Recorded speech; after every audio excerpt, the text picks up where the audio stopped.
Question number 3 है evaluate the following expression using formula. हमने formula use करके ये क्वेश्चन सॉल्व करना है। क्वेश्चन नंबर 3 का पार्ट नंबर 1 है 16a² plus 24ab plus 9b²।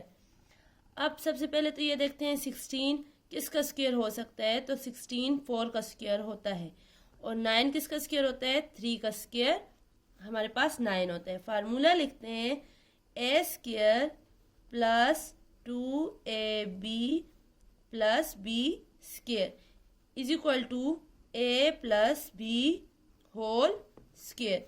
ठीक है, अब यहाँ पे a हमारे पास, अगर ये 16 को 4 का स्क्वायर और a का स्क्वायर लिखें तो 4a होल स्क्वायर आ जाएगा हमारे पास, 4a होल स्क्वायर। इसी तरह 9 3 की जगह 3 स्क्वायर 9 की जगह आ जाएगा और b² तो 3b होल स्क्वायर हम लिख सकते हैं, 3b होल स्क्वायर। अब इसको इस अंदर वाली वैल्यू को हम a कह देते हैं और इस अंदर वाली वैल्यू को ब्रैकेट के अंदर जो है उसे b कह देते हैं। प्लस 2 इंटू a हमारे पास है 4a एंड प्लस b हमारे मल्टीप्लाई बाय b हमारे पास है 3b और ये वाला प्लस ये आ जाएगा। ठीक है, उसके बाद इज इक्वल टू a हमारे पास था 4a एंड प्लस b हमारे पास है 3b होल स्क्वायर। अब क्वेश्चन में हमें a is equal to 4 given है और b is equal to 3 given है, तो इस a की जगह हम 4 पुट करते हैं और b की जगह 3 पुट करते हैं। तो ये वेरिएबल और उसका कोफिशिएंट एक दूसरे के साथ मल्टीप्लाई हो रहे हैं, तो ये हमारे पास आ जाएगा 4 इंटू 4 प्लस 3 इंटू 3 होल का स्क्वायर। आप देखें हमेशा पहले मल्टीप्लाई होता है फिर डिवाइड होता है, तो 4 4 जार 16 प्लस 3 3 जार 9 होल स्क्वायर, तो 16 प्लस 9 आ जाएगा 25 का स्क्वायर और 25 का स्क्वायर मतलब 25 मल्टीप्लाई बाय 25। तो यहाँ पे मल्टीप्लाई कर देते हैं, 25 को 25 से मल्टीप्लाई करते हैं, 5 5 जार 25, 2 ऊपर आ गया, 5 2 जार 10 11 12 एंड 0 2 5 जार 10 1 ऊपर, 2 2 जार 4 और 1 5।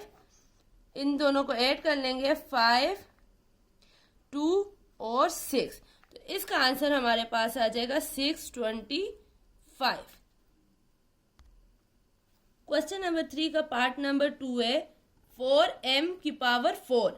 बाकी सारे जो क्वेश्चन थे उसमें हमारे पास m की पावर 2 आई हुई थी, तो 4 मतलब m की पावर 2 होल पावर 2 अगर हम लिखें तो पावर की पावर आपस में मल्टीप्लाई हो जाती हैं, तो m की पावर 2 और होल पावर 2 आ सकता है।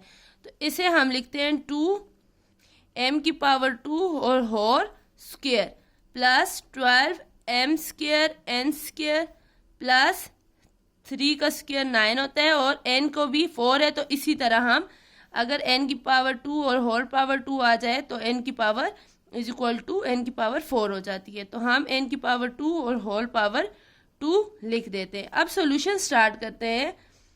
सॉल्यूशन में सबसे पहले तो हम फार्मूला लिखते हैं क्योंकि हमने यूजिंग फार्मूला करना है, तो हमारे पास आ जाएगा a plus b whole square is equal to a² plus 2ab plus b²।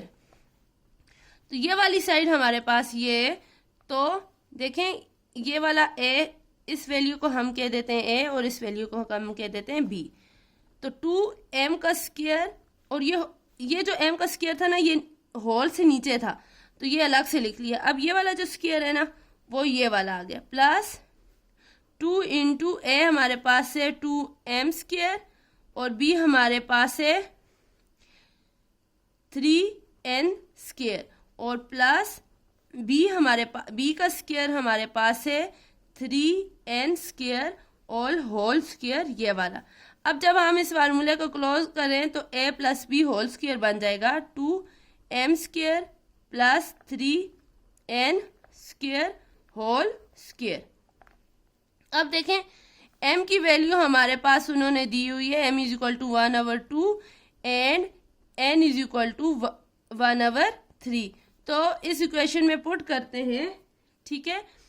2 आ जाएगा 2 इंटू 1/2 का होल स्क्वायर प्लस 3 इंटू 1/3 का होल स्क्वायर, और ये ऊपर होल स्क्वायर, ये फार्मूले वाला, ये वाला, ठीक है। अब 1 का स्क्वायर 1 आ जाएगा और 2 का स्क्वायर 4 आ जाएगा। 2 divided bye 2 2s are 4 plus 3 ऐसे ही आ जाएगा, और 1 का स्क्वायर 1 आ जाएगा, एंड 3 3s आर 9, और ये आ जाएगा whole square. 2 1s are 2, 2 2s are 4, और 3 1s आर 3, 3 3s आर 9। यहाँ पे आगे कर देते हैं, तो ये हमारे पास आ जाएगा 1/2 प्लस 1/3 होल स्क्वायर, ठीक है। अब डिनोमिनेटर सेम बनाते हैं, ये दोनों प्राइम नंबर हैं, तो सिंपल इनका एलसीएम आ जाएगा 3 2s आर 6।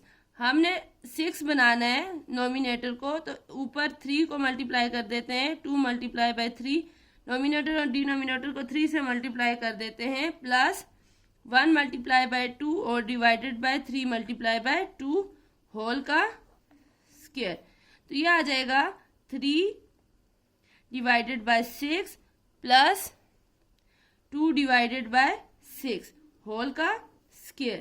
तो ये हम अगर इक्वल करें तो 3 प्लस 2 डिवाइडेड बाय 6 होल का स्क्वायर,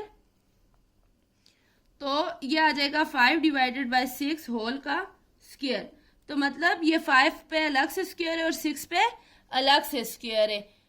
तो यहाँ पे कर देते हैं, 5 पे अलग से स्क्वायर है और डिवाइडेड बाय 6 पे अलग से स्क्वायर है, तो 5 5s आर 25 और 6 6s आर 36। यही हमारा आंसर है।